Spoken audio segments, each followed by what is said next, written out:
अस्सलामुअलैकुम। हुदा उर्दू क्लासेस में आपका इस्तकबाल है।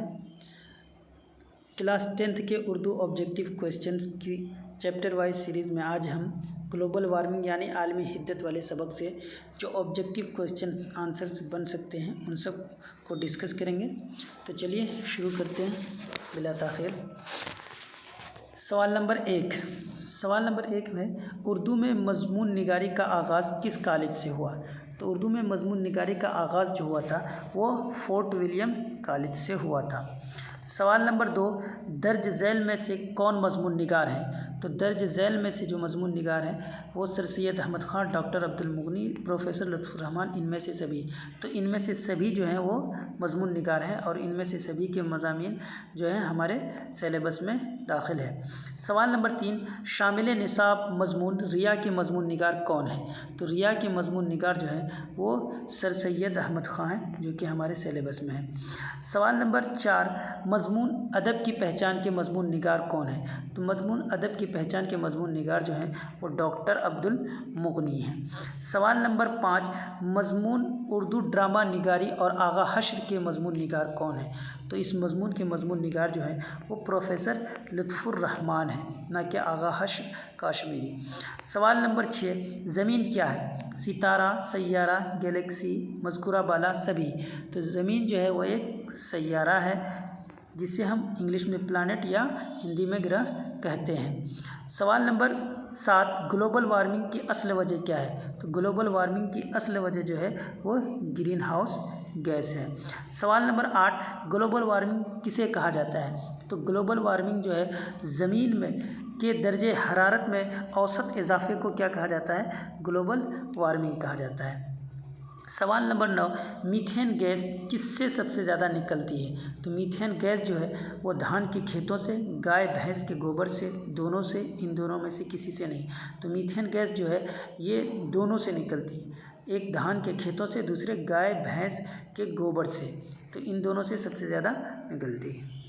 इसका जवाब हो जाएगा सी। सवाल नंबर 10, पिछले 100 वर्षों में तकरीबन कितने डिग्री दर्जे हरारत बढ़ गया है? तो पिछले 100 वर्षों में जो दर्जे हरारत में जो इजाफा हुआ या बढ़ गया है तो वो है 0.75। सवाल नंबर 11, ग्लोबल वार्मिंग के लिए क्योटो में एक अहम कॉन्फ्रेंस हुई, कब हुई थी? क्योटो में एक अहम कॉन्फ्रेंस कब हुई थी? तो ये 2007 में हुई थी। सवाल नंबर 12, कार्बन डाइऑक्साइड का पहले के मुकाबले में कितना इजाफा हुआ है? तो पहले के मुकाबले में जो इजाफा हुआ है वो 31%। सवाल नंबर 13, मीथेन गैस में कितना इजाफा हुआ है? तो मीथेन गैस में जो इजाफा हुआ है वह 149%। सवाल नंबर 14, बाल विज्ञान कांग्रेस कहाँ मुनाकिद हुआ? तो बाल विज्ञान कांग्रेस जो मुनाकिद हुआ था वो दीमापुर शहर और नागालैंड में मुनाकिद हुआ था। सवाल नंबर 15, बाल विज्ञान कांग्रेस कितने दिन का हुआ था? तो बाल विज्ञान कांग्रेस जो हुआ था वो 5 दिन का हुआ था। सवाल नंबर 16, बाल विज्ञान कांग्रेस किस साल हुआ था? तो बाल विज्ञान कांग्रेस जो हुआ था वो 2008 में हुआ था। सवाल नंबर 17, बाल विज्ञान कांग्रेस का मौजू क्या था? तो बाल विज्ञान कांग्रेस का मौजू जो था वो पोल्यूशन और ग्लोबल वार्मिंग था। सवाल नंबर 18, बाल विज्ञान कांग्रेस में कितने तलबा को शिरकत करने का मौका दिया गया था? तो कितने तलबा को शिरकत करने का मौका दिया था? तो ये 556 तलबा को शिरकत करने का मौका दिया गया था, यानी 556 स्टूडेंट शरीक हुए थे।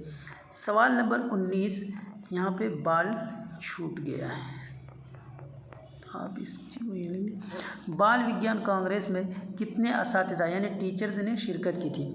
बाल विज्ञान कांग्रेस में कितने टीचर्स ने शिरकत की थी? कितने टीचर ने शिरकत की थी? 165 टीचरों ने शिरकत की थी। सवाल नंबर 20, किसने कहा ग्लोबल वार्मिंग से निपटने का अक्सर नुस्खा या जादुई मंत्र ये है कि 10 से 17 साल की उम्र वाले 20 लाख बच्चे 5-5 पेड़ लगा दें तो हमारे ज़्यादातर मसाइल हल हो जाएंगे।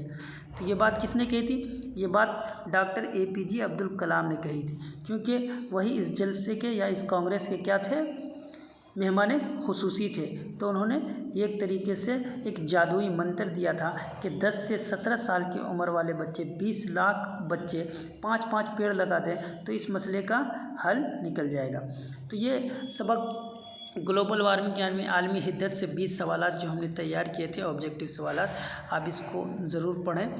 और हमारा अगर वीडियो आपको पसंद आ रहा है तो हमारे इस वीडियो को ज़्यादा से ज़्यादा लाइक करें और हमारे चैनल को सब्सक्राइब करें और वीडियो को ज़्यादा से ज़्यादा शेयर करें, ताकि जो लोग भी एग्ज़ाम की तैयारी कर रहे हैं उन सबका इससे फ़ायदा हो और अच्छी तरीके से तैयारी हो जाए। शुक्रिया।